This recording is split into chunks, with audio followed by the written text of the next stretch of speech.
নির্বাচনী প্রচারণা শুরু, প্রার্থীরা যা করতে পারবেন যা পারবেন না। ত্রয়োদশ জাতীয় সংসদ নির্বাচনের প্রার্থীরা গতকাল বুধবার প্রতীক বরাদ্দ পেয়েছেন। বৃহস্পতিবার থেকে শুরু হয়েছে আনুষ্ঠানিকভাবে নির্বাচনী প্রচারণা। নির্বাচনী আচরণবিধি অনুযায়ী আগামী 10 ফেব্রুয়ারি সকাল 7:30টা পর্যন্ত প্রচারণা চালানো যাবে। অর্থাৎ প্রচারণার জন্য 20 দিন পর্যন্ত সময় পাচ্ছেন প্রার্থীরা। অবাধ, সুষ্ঠু ও নিরপেক্ষ নির্বাচন নিশ্চিত করতে নির্বাচনী প্রচারণা বিষয়ে বেশ কিছু নির্দেশনা দিয়েছে নির্বাচন কমিশন। সব প্রার্থী ও সংশ্লিষ্টদের আচরণ বিধিমালা কঠোরভাবে মেনে চলার আহ্বানও জানিয়েছেন ইসি। নির্বাচনী আচরণ বিধিমালা অনুযায়ী প্রার্থীরা নির্ধারিত সময়ের মধ্যে বিভিন্ন মাধ্যমে প্রচার চালাতে পারবেন, তবে প্রচারের ধর্মীয় অনুভূতিতে আঘাত হানার মতো বক্তব্য, বিদ্বেষমূলক প্রচার বা প্রতিপক্ষের বিরুদ্ধে কুরুচিপূর্ণ মন্তব্য সম্পূর্ণভাবে নিষিদ্ধ থাকবে। এবারের নির্বাচনে পোস্টারও ব্যবহার করতে পারবেন না প্রার্থীরা, যে নিষেধাজ্ঞা দেশে প্রথমবার কোনো নির্বাচনে দেওয়া হয়েছে। নির্বাচনী জনসভা বা সমাবেশের আয়োজনে দলগুলোর কোনো বাধা নেই, তবে সভা সমাবেশ আয়োজন করার অন্তত 24 ঘন্টা আগে জনসভার দিন, তারিখ ও সময় লিখিতভাবে কর্তৃপক্ষকে জানাতে হবে। তবে জনসাধারণের চলাচলে বিঘ্ন ঘটিয়ে কোনো সমাবেশ করতে পারবেন না প্রার্থীরা। সড়ক, মহাসড়কে কিংবা জনপথে জনসভা বা পথসভা করলেও ব্যবস্থা নেবে ইসি। নিষিদ্ধ করা হয়েছে প্রার্থীর পক্ষে বিদেশি কোনো ব্যক্তি বা রাজনৈতিক দলের সভা সমাবেশ আয়োজনের সুযোগ। প্রচলিত রীতি অনুযায়ী পোস্টার নির্বাচনী প্রচারের অবিচ্ছেদ্য অংশেই পরিণত হয়েছিল, তবে এবার সেই পোস্টারের উপর নিষেধাজ্ঞা আরোপ করা হয়েছে। অর্থাৎ প্রার্থীরা পোস্টার ব্যবহার করতে পারবেন না। যে কোনো ধরনের প্রচার সামগ্রীতে পলিথিন, রেক্সিন ব্যবহারের উপরও নিষেধাজ্ঞা আরোপ করা হয়েছে। এদিকে একজন প্রার্থী তার আসনের সর্বোচ্চ 20টি বিলবোর্ড ব্যবহার করতে পারবে, যার কোনোটি দৈর্ঘ্য 16 ফুট ও প্রস্থ 9 ফুটের বেশি নয়। পাশাপাশি নির্বাচনী প্রচারে ব্যানার, লিফলেট, হ্যান্ডবিল ও ফেস্টুনেও থাকছে নানা বিধিনিষেধ। আচরণবিধিতে বলা হয়েছে, ব্যানার, লিফলেট, হ্যান্ডবিল, ফেস্টুন হতে হবে সাদা কালো। ব্যানার সর্বোচ্চ 10 ফুট বাই 4 ফুট হতে পারবে।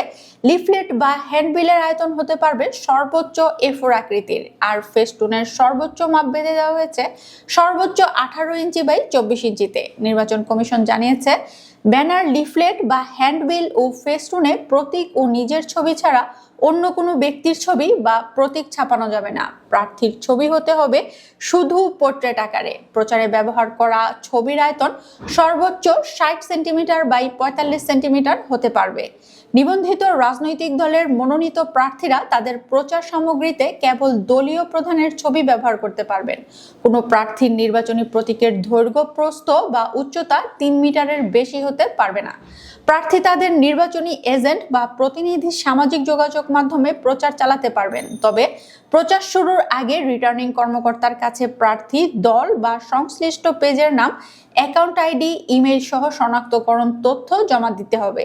এছাড়া অসৎ উদ্দেশ্যে কৃত্রিম বুদ্ধিমত্তা ব্যবহার করা যাবে না। ঘৃণাত্মক, মিথ্যা বা বিকৃত তথ্য প্রচার করা যাবে না বলে উল্লেখ করা হয়েছে নির্বাচনী আচরণবিধিতে। প্রতিপক্ষ, নারী, সংখ্যালঘু বা কোনো জনগোষ্ঠীকে লক্ষ্য করে আক্রমণাত্মক, উস্কানিমূলক ভাষাও ব্যবহার করা যাবে না। অপব্যবহার করা যাবে না ধর্মীয় বা জাতিগত অনুভূতি। সব প্রচার কন্টেন্ট প্রকাশের আগে সত্যতা যাচাই করতে হবে। মিথ্যা, বিভ্রান্তিকর, অশ্লীল বা মানহানিকর কন্টেন্ট তৈরি বা শেয়ার করা যাবে না।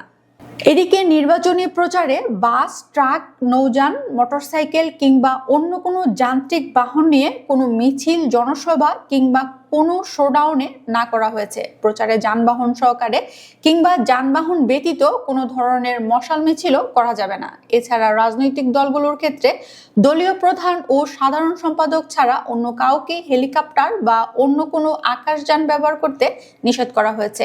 ভোটার স্লিপে প্রার্থীর নাম, ছবি, প্রতীক উল্লেখ করা যাবে না বলেও উল্লেখ করা হয়েছে।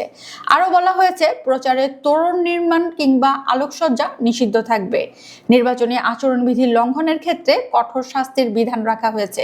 কোনো প্রার্থী বা দল বিধি ভঙ্গ করলে সর্বোচ্চ 6 মাসের কারাদণ্ড বা 1.5 লাখ টাকা জরিমানা অথবা উভয় দণ্ডেই দেওয়া হতে পারে।